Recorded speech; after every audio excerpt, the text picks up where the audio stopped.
essa situação do pós-guerra, por exemplo, quando você acelera um processo, a planta vai crescer mais rápido tudo e você vai suprir as questões de deficiência de alimento, porque a pessoa estava tudo passando necessidade naquela época, então...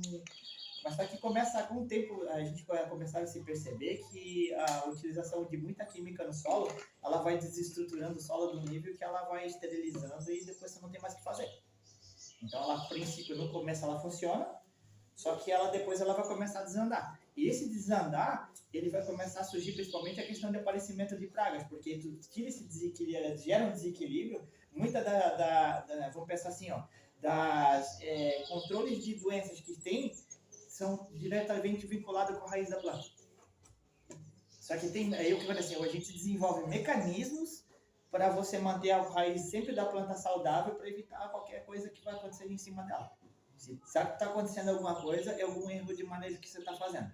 Então, agora, com o passar do tempo, a gente começa a pegar o olho e aí tu começa a perceber que aquilo ali vai funcionar. Como eu falei para vocês, a primeira roça que a gente vai fazer aqui no MAN, eu não estou preocupado com ela. Pode ser que ela não vai ser aquela para tempo que a gente tá. Só que com o passar do tempo, e eu vou mostrar 2 hortas para vocês ali, a diferença que dá, quanto mais tempo você trabalha nela, mais top ela vai ficar. Isso é uma coisa que vai acontecer. E quando aparece alguma coisa na minha planta, acho que no alface, no repolho parece mais, né? No repolho, no brócolis, né? Muito brócolis na limeira, né? A cola bordaleza, você passa 3, 4 dias, já não tem mais aquela mancha. Ela não tem a praga, Pedro. Pode ser que ela vai surgir, ela vai tirar aquele malefício. Só que toda vez que a gente faz uma ação, automaticamente a gente tem que fazer uma correção. Porque senão toda hora tu vai ter que ficar fazendo a tal da bordaleza, porque aquela praga ela vai começar, vai voltar de novo. Tá vindo. Ela vai estar sempre, então aí tu vai ficar vivendo. Todo o plantio tá vindo. Então, toda vez tu vai ter que ficar com a bomba aplicando alguma coisa em cima dela. A mancha branca que dá. Então, mas porque a cauda bordaleza, que é uma técnica que se faz, né? Ela corrige a praga. Mas não adianta você não só pensar na correção da praga, porque a gente está enxergando, e como eu falei para vocês, o mais importante está na raiz. Então a gente tem que melhorar o que acontece na raiz. Essa praga então é falta do trato correto no solo. Ou é o solo, né? Eu acho que é o solo também, é muito importante o solo. Eu já vou chegar lá. Já me fizeram a pergunta, já vou chegar lá. Por que a praga está? Eu já vou chegar lá. Tá? Então, tudo que importa, tudo que a gente entende, é que o solo tem que estar sempre coberto. Sempre coberto, sim. Senão, não dá certo. Não funciona nada, não adianta a gente conversar nada, vocês não vão conseguir, se vocês não entenderem que o solo está sempre coberto, não vai resolver em nada. É a mesma coisa que talvez você vai entrar por um ouvido e sair pelo outro. Se tu não começar, que a gente pensa que aquela cultura de roça limpa, tá tudo bonito, tudo limpo, tudo não tem não sei o que, cara, isso aí não se cabe. A gente já entendeu que não rola. Por que se faz uma limpeza que antigamente a gente fazia? Porque a gente, pelo menos, varre ao redor da casa para evitar aparecimento de pragas, cobra, aranha, tudo lá. Isso que faz. Só que parece que levaram isso daí também para as hortas. E aí você começou aí não dá certo. A queimar, jogar material, queimar, tudo aquilo não funciona. Porque tu tira totalmente, corta todo o ciclo da planta. Tu corta todo o ciclo dessa questão dos micro-organismos. Quando eu pego uma minhoca ou pego uma centopeia, eu boto lá no chão, lá, o que é a primeira coisa que ela vai querer fazer? Desesperada. Enterrar. Por quê? Porque isso aqui, ó, é uma proteção natural, porque principalmente esses micro-organismos não gostam de luz. E aí, se a gente quer proteger o micro-organismo, a gente tem que cobrir eles, tem que deixar eles cobertos. Senão, a gente chama essa técnica de fotofobia. Então é a aversão à luz. Eles têm medo de luz. E aqui eu tinha comentado com vocês na primeira vez que a gente conversou sobre só que não adianta a gente pensar isso aí, porque a gente tem que entender como é que forma o solo. Então são as partículas, né, minerais que tem no solo. Elas vão ter uma atração, porque elas têm cargas de como se fossem ímãs, né? Então elas se atraem, elas formam esses pequenos grumos aqui, tá?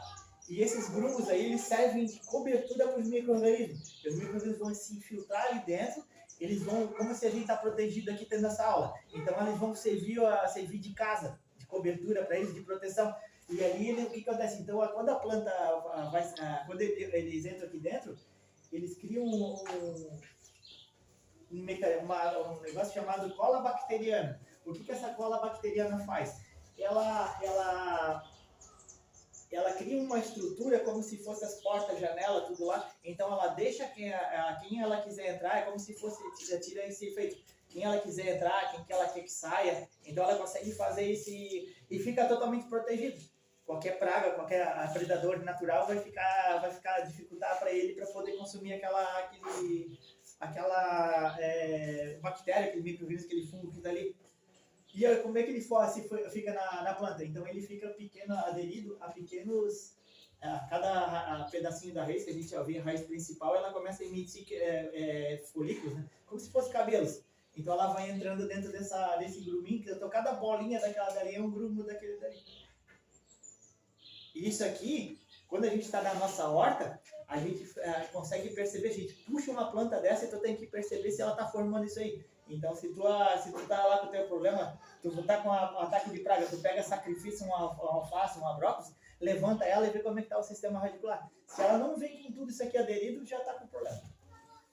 E aí, no caso, o que a gente faz para corrigir isso aí? Então, a gente joga biofertilizante, aquele que a gente aprende a fazer, e a gente cobre o solo mais ainda. A gente cobre mais o solo. E aí você corrigiu. Pode passar carro da bordaleza, essas coisas em cima da planta, mas aqui você corrigiu a causa e a consequência do caso, e você vai já chegou na origem para poder fazer se restabelecer isso aí. Essa é uma das situações. Tá? Você tem que estar sempre coberto ao solo. Eu não vou me ater muito nisso aqui, porque agora eu preciso passar essa parte para frente, que essa daqui agora é um pouquinho mais importante.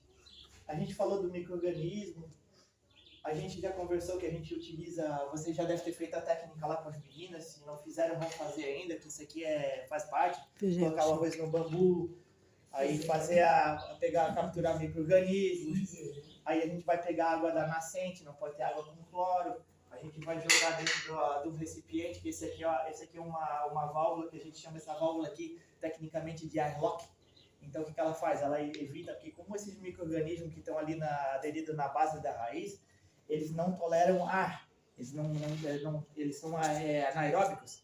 Tá? Então, a gente cria aquele micro-organismo para poder criar aquele tipo de micro-organismo da base lá. E aí, no caso, a gente vai chegar na produção do biofertilizante. Esse aqui, ó, é o primeiro biofertilizante que eu fiz em 2022. É o primeiro biofertilizante que a gente desenvolveu. É desde 2022 aí.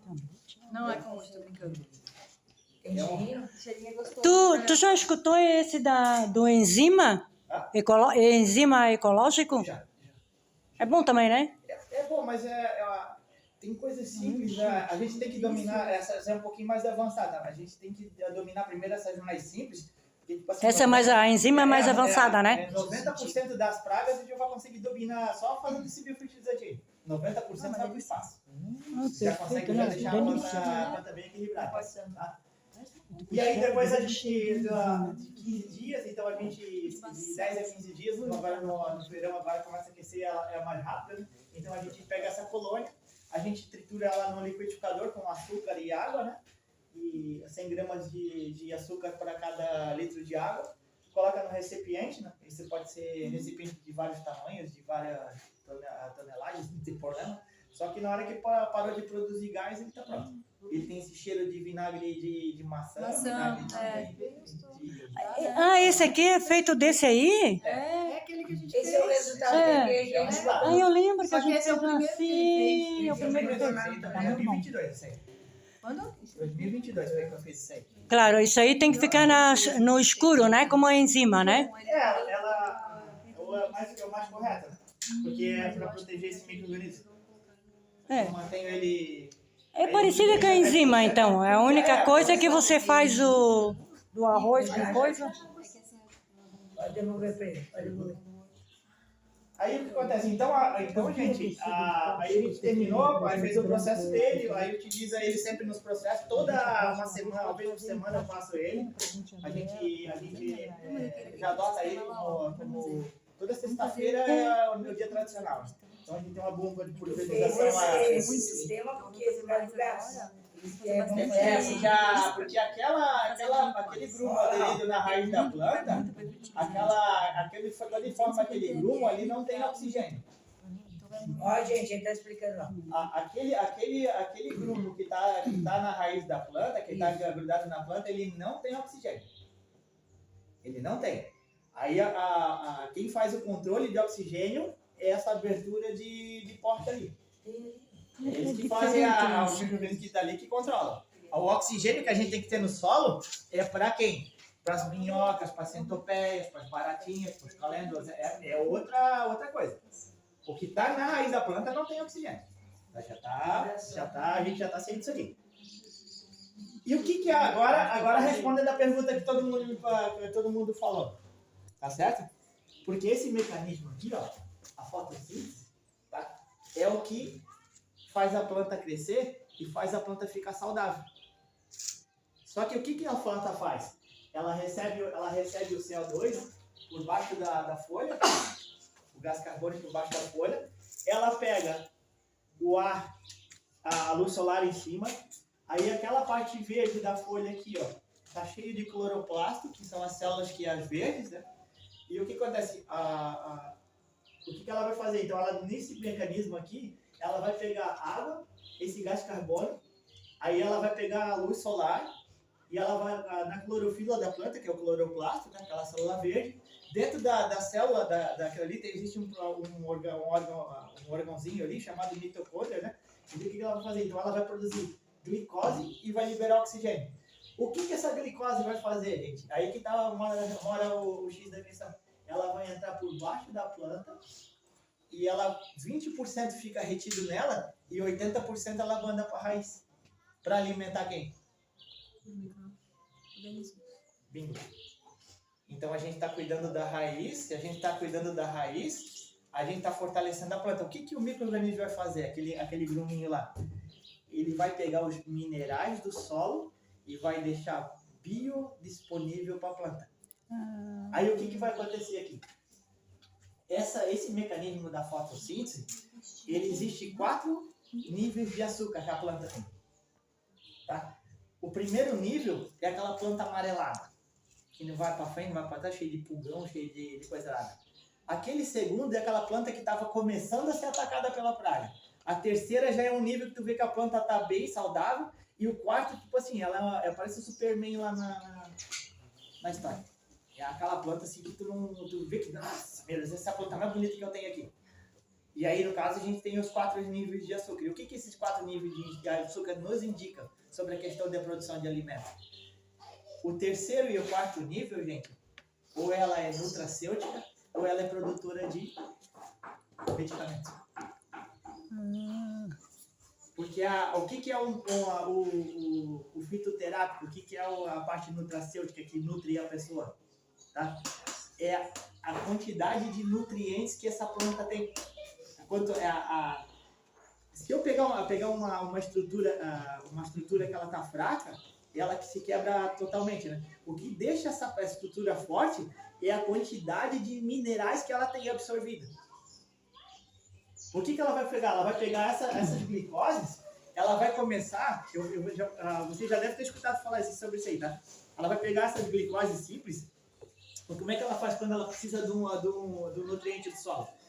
Ela emite um sinal eletroquímico para o solo, os micro-organismos interpretam o que essa planta quer, ela manda glicose, tá certo? Lá para o solo. E o que ela faz? Ela pega junta com o mineral e ela une essa glicose e forma um aminoácido. Aí esse mineral vai para a folha da planta e ele vai ficar um açúcarzinho daquela planta amarela, tá? Ela vai fazendo esse mecanismo, vai absorvendo glicose, mandando lá para o solo, aumentando o micro-organismo, mandando mineral, aminoácido, ela vai virando uma proteína. Já ouviram falar disso aí, né? Uhum. Então é um carboidrato, um açúcar, uma proteína. Então esse daí que é o que nutre a gente. E ele só nutre se ela tiver com esses 3, 4 níveis de açúcar. Como é que como é que mede isso aí? É a vitamina para ela, tá? É a vitamina para ela, só que em consequência ela é a vitamina para nós. Para nós, através dela. E através dela que a gente vai se nutrir. Porque senão tu vai comer, se tu comer uma planta que tá fraca, ou se tu tá enganando ela só para fazer ela crescer, o que tu vai comer? Isopor. Qualquer aí coisa. Barriga, não enche? Mas nutre? Não. Então, e aí que tá o problema. Por isso que quando você pega um produto que ela tem respeita a questão do ciclo biológico da planta, tu vai pegar uma cenoura, ela tem gosto de cenoura. Tu vai pegar uma rúcula, ela vai ter que doer o olho para comer. Se ela não te der aquela aguinha no olho, o cara não é rúcula para mim é uma alface, melhorada. Então essa aqui é aqui que a gente tem essa consequência.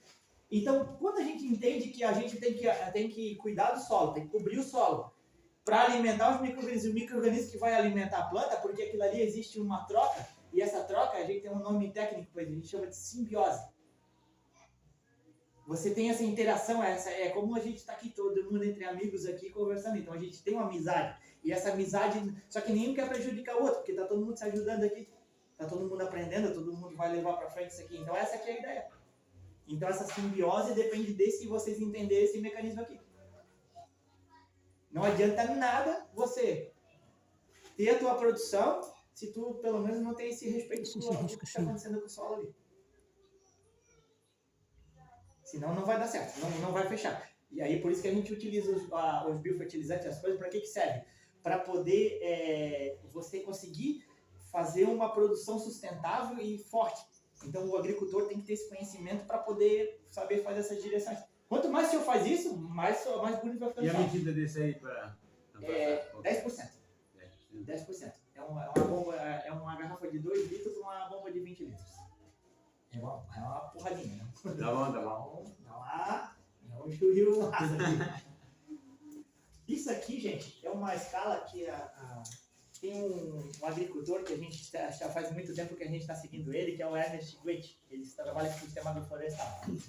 Isso aqui, ó, cada formação, aquele CO2 que faz uma glicose, que ele manda para o solo, tá? Quanto mais glicose tem nesse solo, mais preto ele é. Mais escuro. Já viu o humus de minhoca? Sim. Que cor que é o humus de minhoca? Preto. Aquilo ali é a mesma coisa que o humus é a mesma coisa que terra preta de índio. Isso aí esses caras já perceberam isso daqui. Então isso aqui, ó, quanto mais carbono você tiver no solo, quanto mais quantidade, mais preto for esse solo, ela vai ter condições. A planta que está aqui, ó, que ela tá aqui por sequência, é a que tem condições de alimentar o indivíduo daquela. Por exemplo, se o solo é pobre, ele vai conseguir só alimentar uma formiguinha. Aí à medida que ela vai crescendo a quantidade de carbono, ela vai alimentando sapo, passarinho, roedores, pato, cotinha. Aí olha só onde é que entra o humano aqui. O solo tem que estar totalmente top para essa bem equilibrado, para ela realmente servir de nutrição para ser humano. Então, com aquela horta que a gente está fazendo, iniciando em bombinhas, ela vai chegar aqui, ó. Só que por enquanto ela está por aqui, ó. Nós estamos enchendo ela, botando bastante matéria orgânica, tratando ela com carinho para ela fazer o quê? Que essa evolução com o passar do tempo, ela vai conseguir acumular carbono suficiente, glicose suficiente, açúcar suficiente no solo, para conseguir manter uma planta que seria para poder nutrir um humano. Então a gente depende ter esse passar de tempo. Como é que o agricultor resolve esse problema para acelerar isso? Jogando matéria orgânica no solo. Pegar resto de poda. Não tem um monte de gente fazendo poda em jardim? Não joga aquilo ali no lixão. Leva lá na tua horta. Cobre o teu solo, deixa aquilo ali reciclar, deixa aquilo ali virar adubo. E aí você vai chegando nesse nível lá. Quando a gente trabalha com esses sistemas agroflorestais, se a gente dependesse, uma floresta estabilizada, para ela crescer 1 centímetro de solo por ano, ela leva entre 50 e 100 anos. Quando a gente trabalha com esse sistema que a gente está utilizando hoje, nós conseguimos crescer até 6 centímetros por ano. Então a gente consegue recuperar uma área degradada assim, rapidinho. Só utilizando as técnicas corretas. Tá? Isso aqui, ó, é o que acontece geralmente na maioria das produções, tá? A gente encontra esse tipo de situação aqui, ó. é uma plantação. A gente chama isso de monocultivo, de alface, monocultivo de várias coisas, de árvores, de milho. Isso aí não percebe isso aí, ó? A agricultura não leva para esse caminho. O que acontece com isso aqui, ó? Ela, com o tempo, gente, ela vai desequilibrando o solo. Porque a gente está tirando a quantidade de plantas diferentes. E cada planta tem a sua especificidade. Cada planta ela serve para alguma coisa, algum benefício ela vai fazer. Ou ela vai eliminar algum nutriente do solo, ela vai eliminar algum micro-organismo, ou ela vai preparar esse solo para vir as futuras gerações de plantas.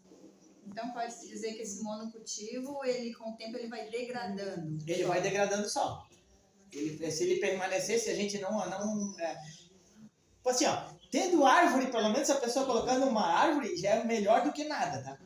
Já ela é melhor do que nada. Pelo menos uma vinha de amendoim que fosse eucalipto, não interessa. Mas pelo menos já é melhor do que nada. Já é melhor do que nada. E isso aqui é uma coisa que a gente chama de ideal. Olha assim, ó. Esse é o melhor que tem. A diversidade que a gente tem, a sanidade que você percebe das plantas e mesmo utilizando eucalipto. Então tu consegue conviver com eles. E você aumenta o quê? Você vai conseguir aumentar a eficiência dessa área. Então aquela área que está ali, ó, ela só vai ter esse destino. E essa aqui, ó, olha quanta coisa que a gente consegue tirar dali. Por isso que os sistemas florestais hoje em dia estão começando a pessoa começando a enxergar outro olhar. O senhor também, a gente veio da mesma situação, né? O que é mais problema eu não vou conseguir fazer assim, mas o que é mais problema do agricultor? Tornozelo, joelho e lombar, né? É. Aí quando tu começa a trabalhar em pé aqui, tu não começa a enxergar muito para baixo, só aquela horta assim. Tu já começa a ganhar um pé de limão, um pé de louro, um pé de limão vaca, alguma coisa assim, porque estão dentro da linha. Então você ganha, ela não vai prejudicar. Você vai abrir mão de um canteiro, mas o benefício para o sistema é muito melhor. Aquele canteiro que você tirou de alface, praticamente ele vai dobrar a produção naquele canteiro que você deixou ali. Só que você vai tirar uma diversificação enorme de plantas. Porque tu não vai tirar só alface, vai tirar rúcula, vai tirar beterraba, vai tirar rabanete, vai tirar cenoura, tirar manjericão, vai ter meio pé de limão, vai ter o que tu imaginar de tempero, de fruta, o que tu imaginar vai ter, tá tudo junto hoje em dia. Banana, até banana dá, pessoal. Isso aí funciona. Embaixo assim, ó, aqui essa aqui é uma foto que eu adoro essa linha, esse tipo de linha. Isso aqui o que é? É citros, banana e eucalipto. E o eucalipto ajuda a criar os outros. Sim. E aqui ainda cabe no caso eles estão usando a linha de serviço aqui, que eles estão a parte entre as linhas aqui, né? Eles estão usando o capim que eles adubam a linha, mas pode tranquilamente substituir isso daí por hortaliça embaixo que dá certo. Funciona aqui que eu vou mostrar para vocês aqui. Porque depende do foco que você está fazendo. Qual que é o objetivo do MAN lá? Produzir o quê? Mandioca. Só que o que vocês ganharam de presente? Hortaliças, fruta. Entenderam a jogada? Se a gente fizesse só uma roça de mandioca, o que vocês lá? Vocês iam gostar?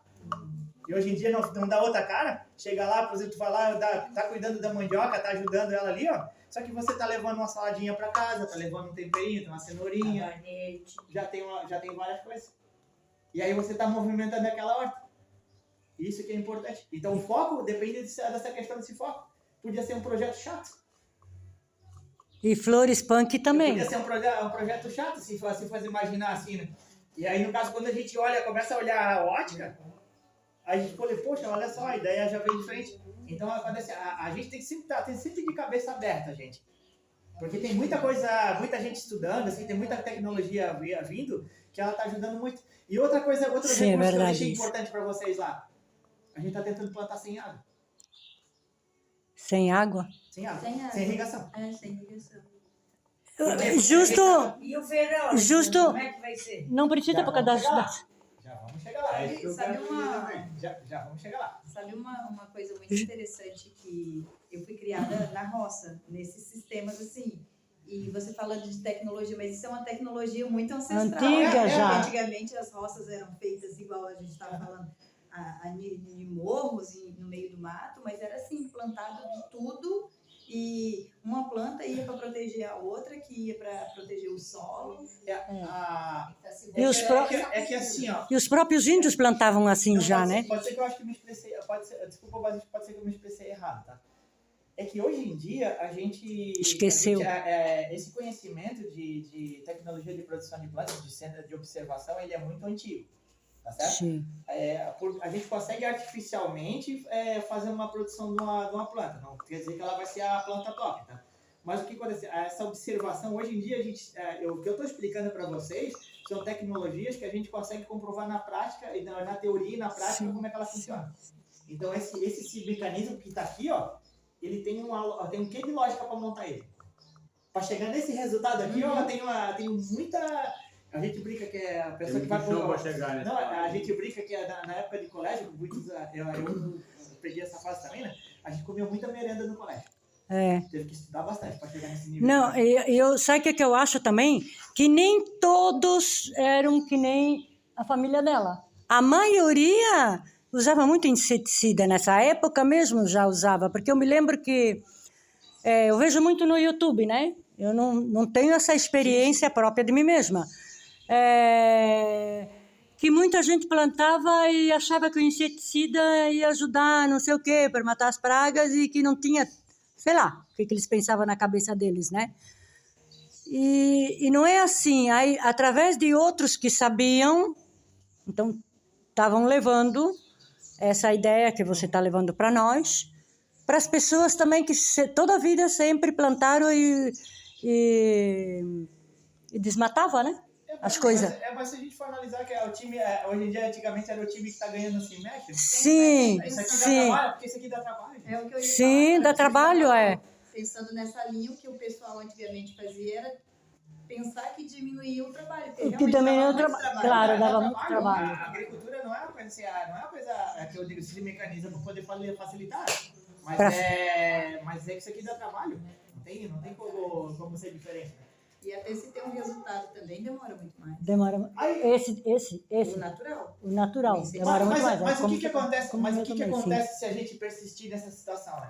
Isso aqui é um exemplo que eu aprendi no centro de pesquisa, que me chama muita atenção, assim, você sabe aquelas aulas que tu pega e dá uma fisgada, assim, dá uma espetada legal, assim, foi essa aula aqui.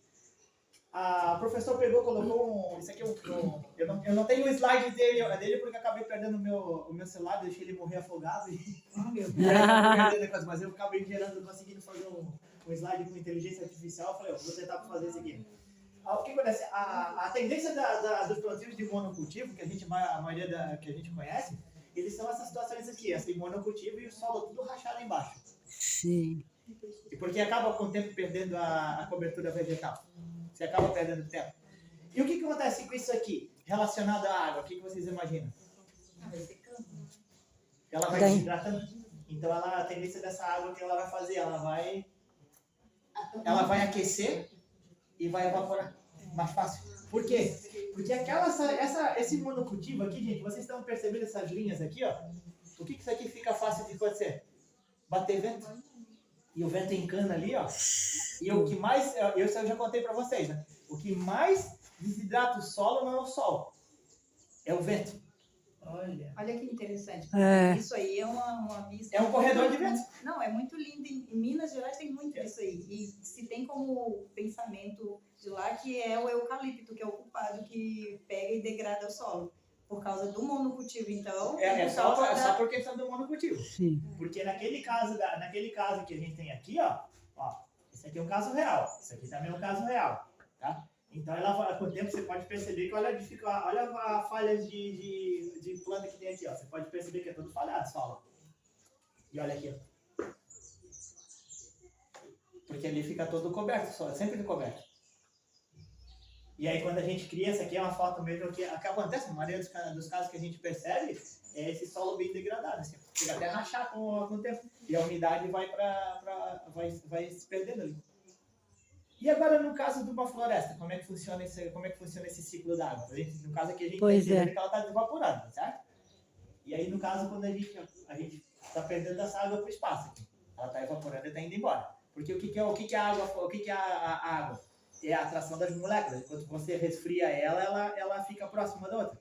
E tanto é que se você botar ela abaixo de zero, ela congela e fica mais dura ainda. Sim. E se tu aquecer ela evapora e aquele vapor de água que a gente tá cozinhando e ela tá indo embora. E aquilo ali, isso aqui é o que tá acontecendo, ela tá virando vapor de água.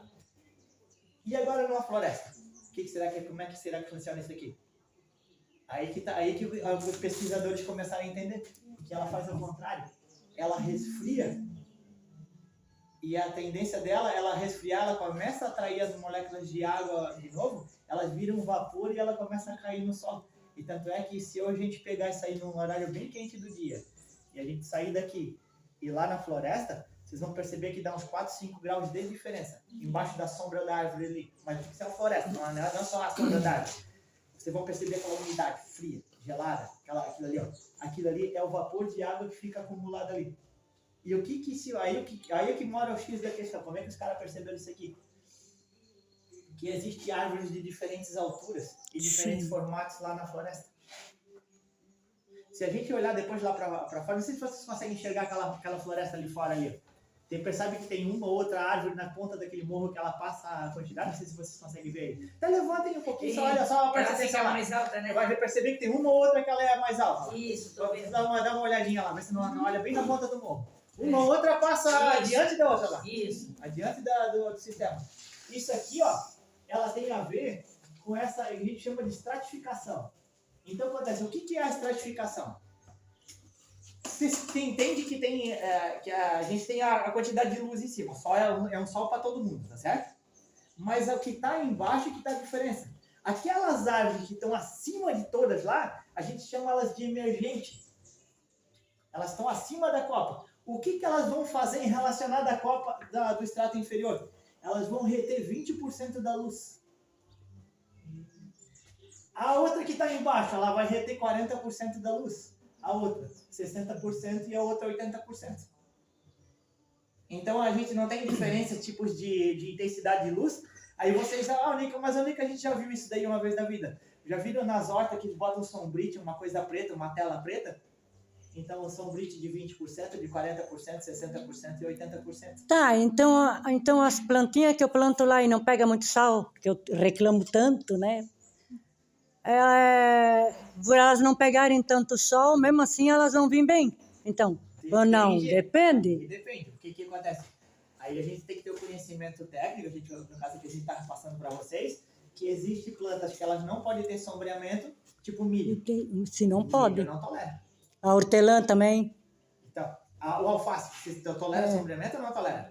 Não tolera. Não tolera. Mas só que eles têm ciclo diferente, ciclo vegetativo diferente. Se eu plantar um pé de alface do lado de uma rama de mandioca pequenininha, ele vai ter problema ou não? Não. Então Acredito você que consegue não. tirar o alface antes que a mandioca não vai crescer?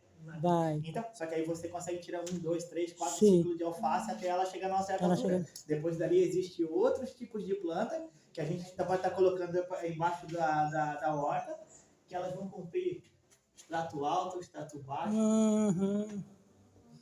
Entenderam a Por jogada isso. que se faz? Porque que a gente começa estão captando a vossa mensagem, o que vai acontecer Sim. com vocês? É que E primeiro. daqui a pouco a gente não vai conseguir mais produzir alface lá. Aí já Mas tem. aí vai dar para plantar outras coisinhas embaixo. Eu vou dar para produzir alguma coisa. Eu não plantei o gengibre junto com a mandioca. Aham. Por quê? Porque o gengibre está aqui. O gengibre pode ficar na sombra, porque eu. Não, o gengibre, açafrão, pode ficar... Pode ficar na sombra, porque eu sei que eu plantei lá, ele não morreu. E o resto morreu tudo. Não tá nem aí. Sim. Vocês não tem uma planta, as plantas, essa planta que vai lá na floricultura, essa planta aqui é adaptada para dentro de casa. Não, porque ela faz aqui, ó. Não é que ela é adaptada, porque ela já na evolução genética dela, na evolução dela, ela compõe 60%. Essa planta aqui, ela tem que ter meia sombra. Aqui, ó, aqui é relacionado. Claro. Só que hoje em dia a gente sabe várias hortaliças que elas estão compondo essa situação. Aí tá. E aí, o que acontece com a água lá em cima?